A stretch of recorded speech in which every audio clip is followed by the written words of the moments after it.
ago, and we try to have the presentation in March because this is our way, our organization's way of celebrating Women's History Month, which is this month. So I just wanted to thank you all for braving the weather. A lot of people came up early this morning and had a lot of snow to contend with. We didn't exactly expect it today. Appreciate the turnout, and it's also nice to see a lot of new faces that have just come in the last few minutes here. So thank you very much for coming, and we will now get on with our program. I'd like to introduce Mary Elizabeth Randall.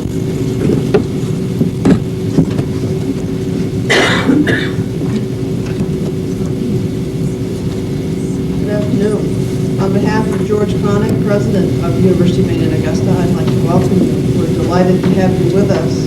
When the first ceremony was held here 2 years ago, we were in the old section of the building. For those of you that were there and have been here all 3 years, you know that you're in the newest section of our building, of which we're very, very proud. UMA is the third largest of the university system campuses, and we're the fastest growing campus. I'm quite proud of that in days of declining enrollments nationwide. This building, I think, is particularly a fine one to host the Hall of Fame because it does house today kind of our technology center. We have a statewide interactive television system, and beneath you and part beside you are the control rooms and production studios that do all of the signaling for that statewide system. We have a state-of-the-art recording studio downstairs that is one of the finest recording studios in the state that is mainly used by our jazz and contemporary music players. And of course we have a fine collection here in the library. But because of this building becoming so central to the institution, many, many people now come in and out of this building to learn more about the university system. And so I think that the Women's Hall of Fame gets far more visibility than maybe someone who had in mind when you first asked if you were interested in having it here. We're delighted to have all of you here to be a part of this organization.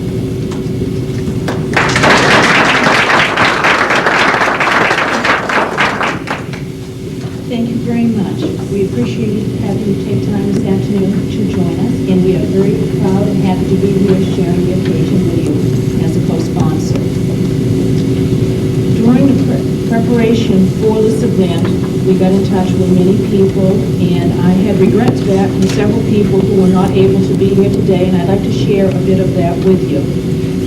This is the first year that the past state presidents of the Maine Federation of Business Professional Women's Club are chairing this particular function. And so we were pleased to do that, and some of the past state presidents weren't able to be here today. B. Grant had a previous commitment. Virginia Grant went into the hospital yesterday to have an operation. Linda Landry had a previous commitment, and Donna Leland had to work today. We have remarks from other organizations. Deborah Harvey of the American Association of University Women, Maine Division President. She's in France today. Eleanor Goldberg, chair of the Maine Women's Lobby, had a meeting in Portland. Previous inductees also responded when we sent invitations to them. Mabel Wadsworth had injured her knee last fall and is very limited the amount of driving that she's able to do, but she said to give everyone my best wishes. And Senator Margaret Shea Smith would like very much to have been with us today, and she added it to her calendar, but she doubted that she'll be able to come since she has such a full schedule already. And she said congratulations and good wishes to everyone present. The recipient this year is from Colby College, and we heard from Patricia Ann Lank, Special Collections Librarian at Miller Library, that she wasn't able to attend, but she passed the information on to others in the library and hoped that some could attend. Deborah Campbell, Director of Women's Studies, stated, "We in Women's Studies at Colby College are very proud to hear that Ninetta Runnals is being inducted into the Maine Women's Hall of Fame. We regret that we will be unable to send a representative to the induction. Unfortunately, we will be off on spring break out of town during the ceremonies. Many thanks for the invitation." William Carter, President of Colby College, "Thank you very much for your invitation to the induction ceremony for the Maine Women's Hall of Fame, where you're going to honor Ninetta Runnals. I am extremely disappointed that Mrs. Carter and I will be out of state on the 21st.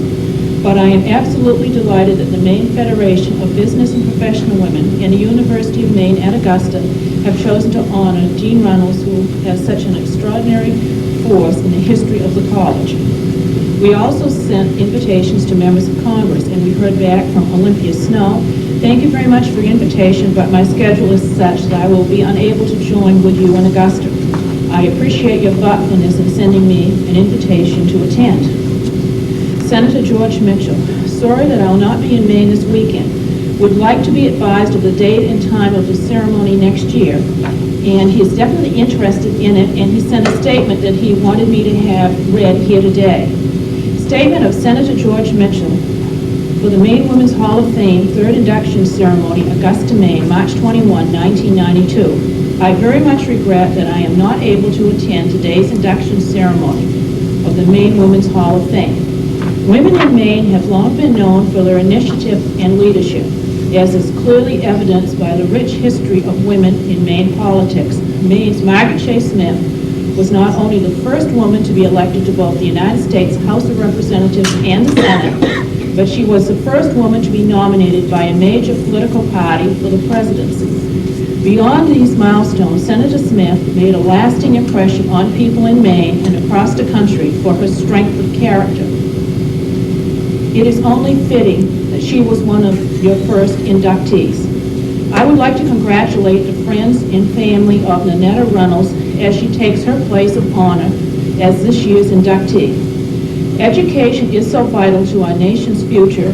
It is important that women like Ninetta Runnals have been there to guide and motivate students.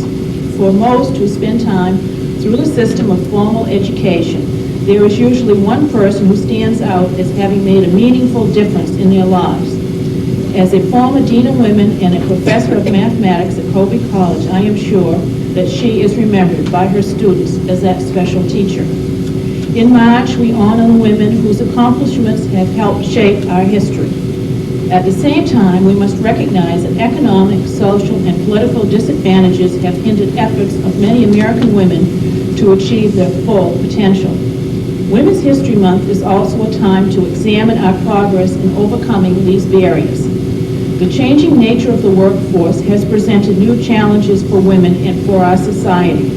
If we can successfully address these changes facing us, we can help shape a society in which the efforts and contributions of women are fully recognized, not only in the month of March, not only in the Maine Women's Hall of Fame, but on every day of the year.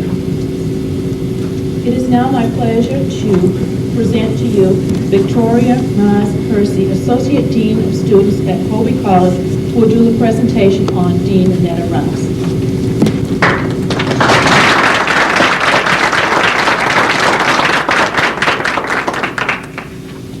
Thank you. This is a wonderful speech that Dean Hammond has researched. I'm delighted to have been asked to deliver this. A dean's life is not an easy one. Ninetta Mae Runnals met that challenge for 27 years, serving as Dean of Women at Colby College. What did deans do in those decades of the 20s, 30s, and 40s? Miss Runnals found plenty to do. She recruited, traveling the state of Maine in search of promising young women high school seniors. She interviewed those who applied in her office in the old Foss Hall, and later on Mayflower Hill. She advised on curriculum choices. She encouraged further study at graduate level. She wrote letters of recommendation. She served as mentor for both educational and social concerns. She served on administrative committees of the college. She taught courses in mathematics and in education. She assisted in fundraising. How many individuals would it take to fill all those roles at Colby College today? Undoubtedly, we could not count them on all the fingers of both hands. Ninetta Mae Runnals was a native of Dover, Foxcroft, Maine, born January 14, 1885. She was a graduate of Foxcroft Academy and Colby College, class of 1908, Phi Beta Kappa. She was the only graduate to achieve the college honor of summa cum laude in a class of 22 women and 19 men. She earned her master's degree at Columbia University. Miss Runnals taught mathematics at Foxcroft Academy, Maine Central Institute in Pittsfield, and Miss Sayward's School for Girls in Philadelphia. In 1920, she was called to Colby College to assume the position of Dean of Women and Assistant Professor of Mathematics, the only woman faculty member listed in the college catalog of that year, although there were 3, quote, matrons, close quotes. The student body numbered 268 men and 217 women. Dean Runnals left to teach at Hillsdale College in Michigan for 2 years. She returned to Colby in 1928 as Dean of Women and Assistant Professor of Education and of Mathematics. Dean Runnals worked in a male-dominated college administration that was typical of that era in higher education. In 1922, only one woman served on the Board of Trustees, Louise Coburn of Skowhegan, the second female graduate of Colby. No women were appointed to serve on college committees. Even the committee of the Women's Division was composed solely of men. On the faculty, other than the assistant Professor Runnals, the only women were Florence Dunn, instructor in English, Corinne Van Norman, instructor in hygiene and physical education, Grace Wilder, an assistant in biology, Mildred Wright, house manager and dietitian, and 2 assistant house managers, formerly matrons.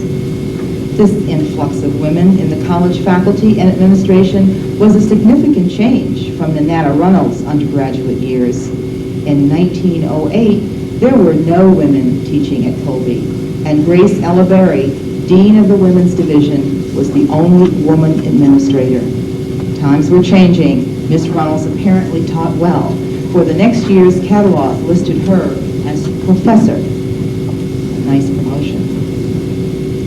Research in Colby's records also indicates that there were few social organizations on campus in the early 1920s that admitted women, other than the Young Women's Christian Association and the Literary Society of the Women's Division.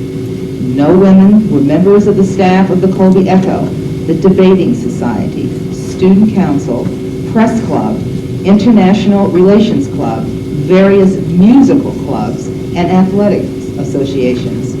The yearbook, Oracle, did have an art editress. And there was a publication, Colbiana, a quarterly magazine of the Women's Division, which published women's writing. Dean Runnels' primary concern was for Colby College to provide the highest quality of education to its students, men and women equally, and she did not shirk from confrontation over the lingering efforts of some trustees to establish a separate college for women. She firmly believed that the trustees would more readily enhance the men's facilities and curriculum with financial support and more prestigious faculty, and that such a move could only result in second-class educational opportunities for women. Her influence was important. Colby College remained a coordinate college with students in the women's division eligible to enroll in courses equally with the male students. Dean Runnals, along with Florence Dunn, who became a full professor by the late 1920s, encouraged in curriculum additions of child psychology, music, art, and modern languages. A published report of their work stated, "The committee did not feel that social sciences should be taught any differently to classes of girls than to classes of men." Dean Runnals also worked to enhance the program of physical education activities for women students. In her first year as dean, one short paragraph in the catalog suggests that a need will be met. It says, "There is a strong purpose on the part of the trustees and alumni of the college to to establish a Department of Physical Education for the women. The aim of the department will be to provide organized social recreation, to promote health, and to ensure protective and useful knowledge in personal and public hygiene, anatomy, and physiology. Physical training will be required of all women the first 2 years and elective for the other 2 years. There were no athletic teams for women. 2 years later, the catalog devoted over 2 pages to the Department of Hygiene and Physical Education with a woman director, and included information about the practical work, courses in gymnastics, all requiring the women to wear a costume to be purchased through the college. A paragraph relating to equipment is interesting. Funds are now being secured to provide a suitable place for carrying on the work. This will include gymnasium with showers, dressing rooms, classrooms, and swimming pool. At present, a room in the basement of Foss Hall is available. Land in the rear of Foss has been graded and made into a hockey field, which can easily be flooded for a skating rink in the winter. 2 new tennis courts with substantial backstops have been built. A gymnastic meet and field day were scheduled for the women. Were there different perspectives on moral standards for men and for women in college in the early decades of this century? The following catalog statement appeared for years, but only in the section of the women's division. It says, Colby College aims to foster and preserve high moral as well as academic standards. In order that this aim may be realized, the right is reserved to request at any time the withdrawal of a student whose attitude or influence is not desirable, even if no definite charges are made. Such a student is not deriving sufficient benefit from the college any more than is a student who is failing courses and may be more of a detriment to the college group. While Dean Runnals did expect the same high moral standards from the women students as she displayed in her own life, it is interesting to note that the statement was deleted from all editions of the catalog after 1933. One more step toward equality between the divisions. When Ninetta, or Nettie as she was known, became dean at Colby, there were no branches of the American Association of University Women established in Maine. Aware of the high academic standards that were the criteria for inclusion on the AAUW approved list of colleges and universities, Nettie Runnals realized that it would be to the advantage of women students for Colby to gain recognition to that rather exclusive list. To foster this goal, she actively recruited Waterville area women college graduates to establish the first branch of the Association of Maine in Maine, and records of that organization document her involvement and leadership roles for women graduates as well as women undergraduate students. In 1973, she received a citation from the AAUW for developing quality education for women. Colby College conferred upon her in 1929 the honorary degree of Doctor of Letters. She was honored in 1960 with the naming and dedication of the former women's union, the Runnals Union, which has provided classrooms, office centers, women's gymnasium, lounges for teas and receptions, all college auditorium for concerts, plays, assemblies, registration, and final exams, is now home to the Performing Arts Department and Strider Theater, a vital center for the college and the Waterville community. Tributes at the time of her death in 1980 focused on her great strength of character, warmth and understanding, and her contributions to Colby. She was an unusual woman, stated Dean Ernest C. Mariner, college historian and former dean of faculty in Maine. A trained mathematician, her logical reasoning penetrated quickly to the heart of any problem. And as Colby's dean of women, she faced many, both educational and personal. Her sympathetic understanding extended to every one of the hundreds of young women who came under her care and influence. For many years, she knew intimately and cared deeply about every girl who attended Colby. Her strong religious convictions influenced her life. During her tenure at Colby, we of the faculty and staff cherished her friendship and viewed her with respect and admiration, said Dean Harriman. President William R. Potter said, "It is gratifying that Runnals Union carries her name as a reminder for all generations of the college's admiration of this remarkable woman. Through her own life, Dean Runnals demonstrated that basic values are eternal. This unusual dean of women possessed a keen memory, never failing to match the right name and face for each woman student.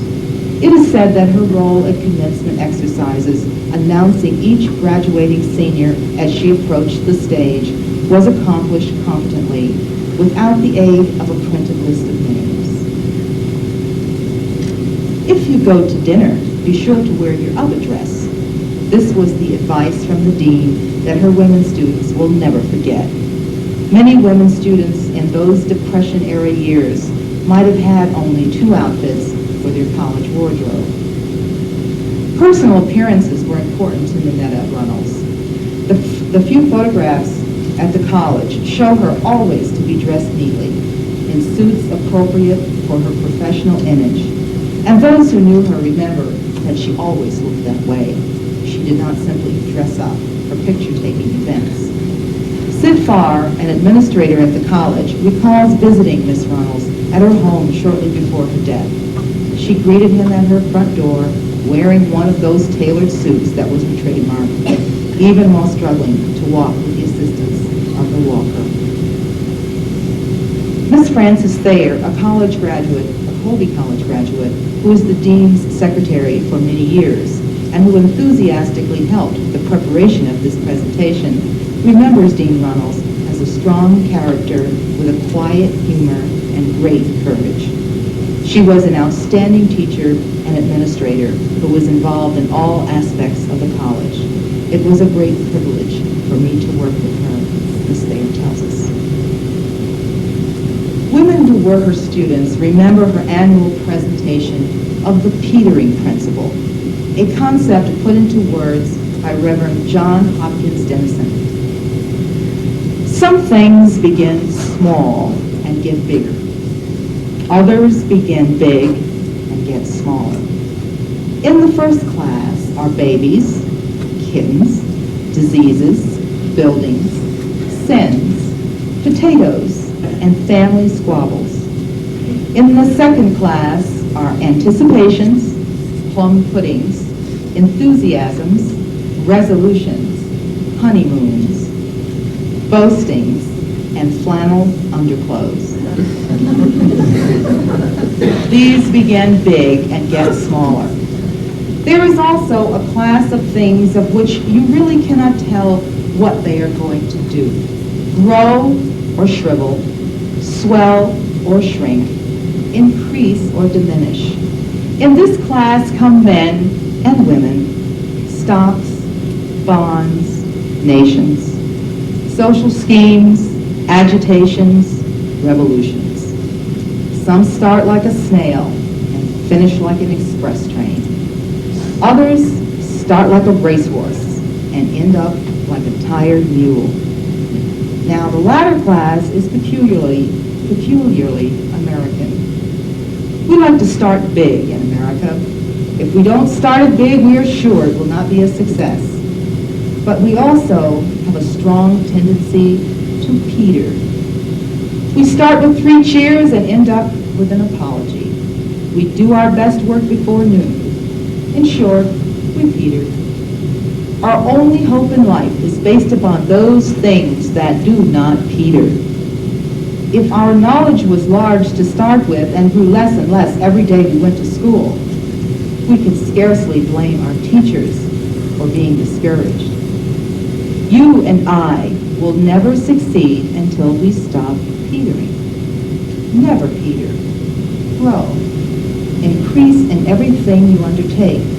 It does not matter how small you start, but it does matter how small you grow. In everything you do, Begin as small as you please, but see that today's record is better than yesterday's.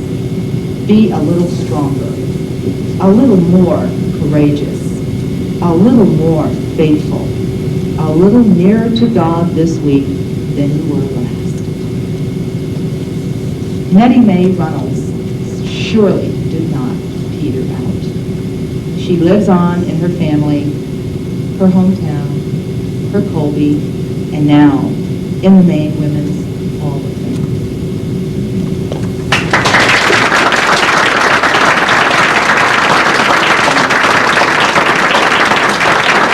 She cared, not only about our education, but about our personal life. In the 40s, in the early 40s, we were building Mayflower Hill. We lived still downtown, and the architects had drawn up plans and made mock-ups of teensy-weensy little closets. And then he looked at them and said, those are not big enough for a girl's dormitory room. Well, yes, they were. She didn't rant and she didn't rave because that was not her way. She simply turned around and sashayed herself back to Foss Hall and found a girl with a very average wardrobe and said, pack it up.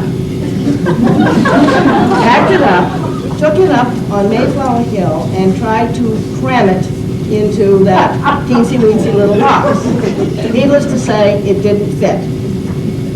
She stood back and said, I rest my case. I know this is true. I was that girl.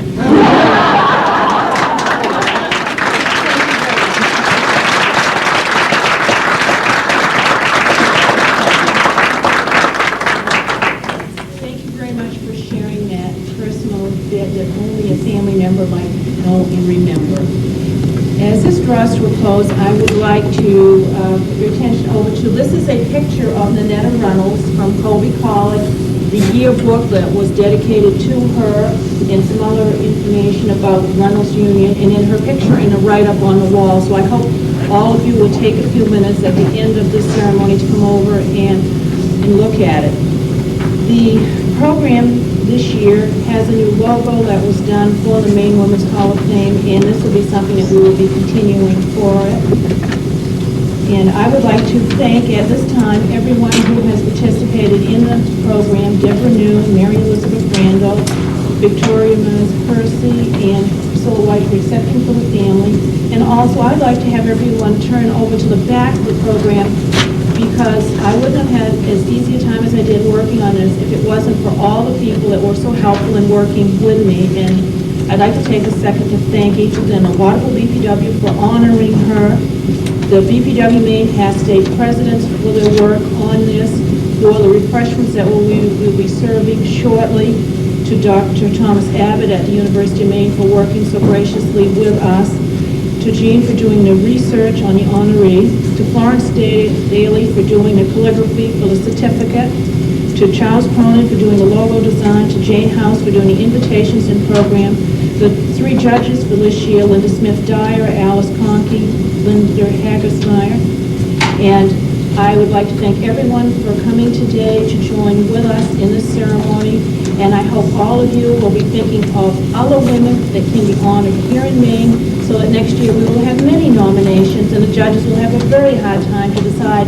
what one or two people will be honored at the ceremony. Thank you all very much. Please look at the display, help yourself to refreshments, and have a safe drive home. Thank you.